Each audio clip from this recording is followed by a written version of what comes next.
Right now, we're here at the Caribbean Regional Logistics Hub. It was opened at the start of the hurricane season. At that time, we didn't have many stocks in the warehouse. Right now, what you can see behind me is pretty much a fully stocked warehouse. We've got the supplies off the racks. We're in the process of getting them packed and sent to Jamaica to help people in need. Last night, we loaded our first vessel, which was kindly provided by the European Union and the French.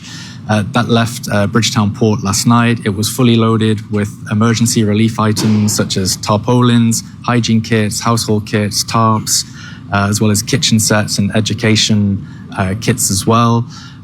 We have been working with UNICEF, IOM, PAHO, the government of Barbados, the Department of Emergency Management. We've been working throughout the night, working round the clock for over a week now in preparation for this moment.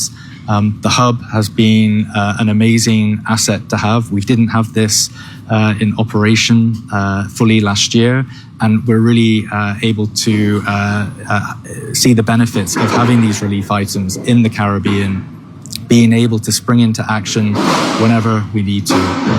Tomorrow we have another vessel that will load. That will come from the government of the Netherlands. We will have supplies from Barbados's Department of Emergency Management. We'll have containers on board as well for PAHO, UNICEF, Shelterbox.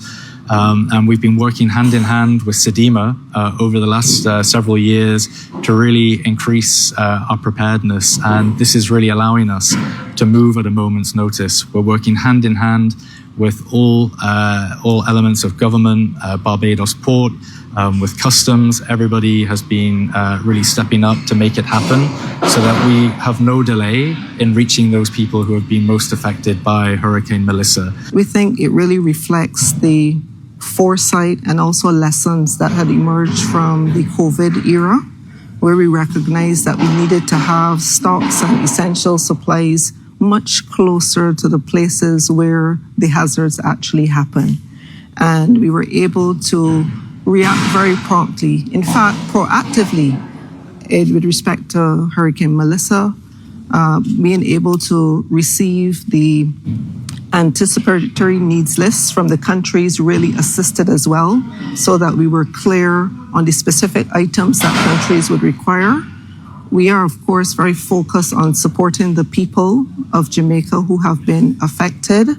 We noted yesterday that the numbers of displaced persons had reached over 7,000, and we anticipate that this is going to increase. And with the displacement, of course, it means that there's a responsibility of the government of Jamaica to make sure that persons have adequate shelter, but also adequate food and water. So we're really pleased to work with the World Food Program on this, to support with the food kits which are being prepared and shipped to Jamaica. SEDIMA, of course, has been supporting all of our states, and we've worked with Bahamas as well on the aspect of the evacuation of the vulnerable islands in the southeastern Bahamas.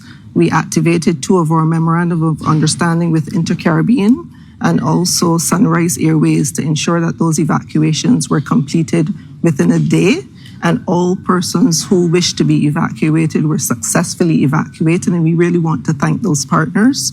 I want to acknowledge the support of the European Union, the governments of France and the Netherlands, who have supported with the provision of the transportation in this first instance.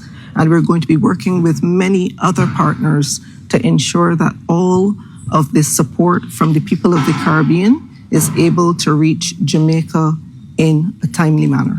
On Tuesday afternoon, I left Barbados, and at the time that I left, Hurricane Melissa was beginning to bear down on Jamaica. I returned this afternoon from Paris, where we were talking and celebrating the 10 years since the Paris Agreement on the climate crisis. Regrettably, there could be no more relevant backdrop, unfortunately, to the importance of why it is for us to fight for the Caribbean Sea not warming to the extent to which it has been warming, than what Melissa was able, regrettably, to do to Jamaica, to Eastern Cuba, to Haiti. I'm now being told minimal damage in Bahamas, and we await to see where else it goes. I give this context because we came immediately straight here on landing to the World Food Hub program center here at Grantley Adams Airport, which we opened at the beginning of the hurricane season, as you heard. This has made a major difference to us being able to get supplies to Caribbean countries in a shorter period of time than if we were simply relying on outside of the region or from Panama, both in terms of maritime and air. You've already heard that the French ship took down supplies yesterday, and that we expect tomorrow a Dutch Navy ship to also take down supplies. The Department of Emergency Management in Barbados has already provided 2 containers of tarpaulins, cots, and emergency generators. And in addition to the 5,000 food kits that the World Food Program is sending down, you would have heard Liz Sedima talk about 7,000 people so far displaced and in shelters and likely to rise. We in the government will also supplement that by another 5,000 kits, which we hope to send down by along with the ones from the World Food Program. Those food hampers, food boxes, food kits, whatever you want to call them, effectively provide dry foods and tin foods for a week for a family of three. So that we really do believe that this can help. I just spoke to Prime Minister Holness, who reinforced the need for urgent support with respect to either food, monetary donations, or emergency logistical supplies, as we're doing with the tarpaulins and the cots and the generators.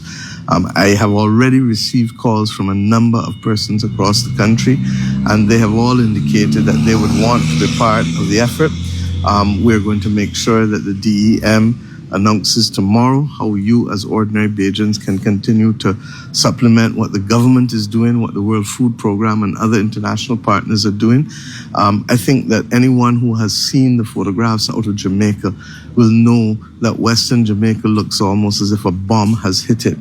And I have the unfortunate recollection, as I've said publicly already, of being in Jamaica for the last worst hurricane that they had, which was Gilbert.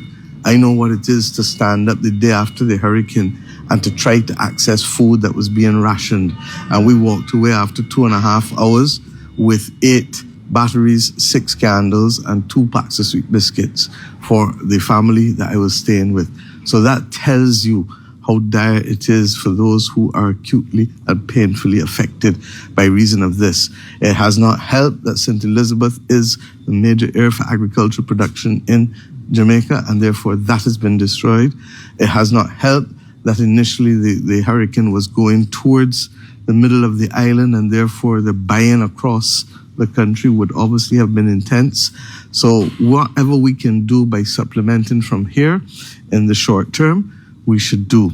The list of items will be provided, because as much as people are interested in giving any and everything, it makes sense for us to focus on those things that will really have a lasting benefit to help as many people as possible.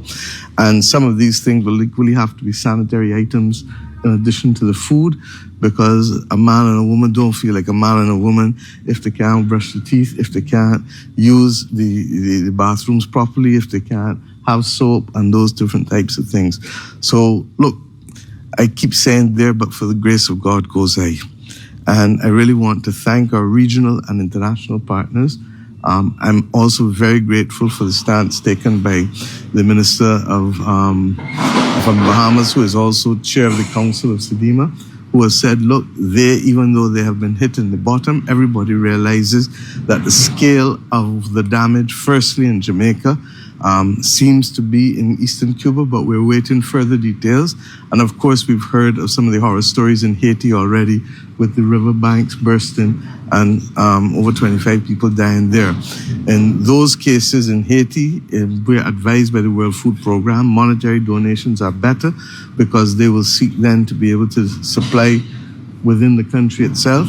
And within the situation with Cuba, we will certainly step up to the plate, but we're hoping to get more information before we can give more accurate details as to what is needed there, in a way that I'm able to give with Jamaica, having spoken to Prime Minister Holness just a few minutes ago. So I'm asking Barbadians We will clearly set up a bank account as we do in the past before, and we will also set up arrangements and details that DEM will announce tomorrow as to where you, if you don't want to give money, but you want to buy the items that we have on the list and that you want to be able to deliver them, then we will let you know where those can be delivered as well.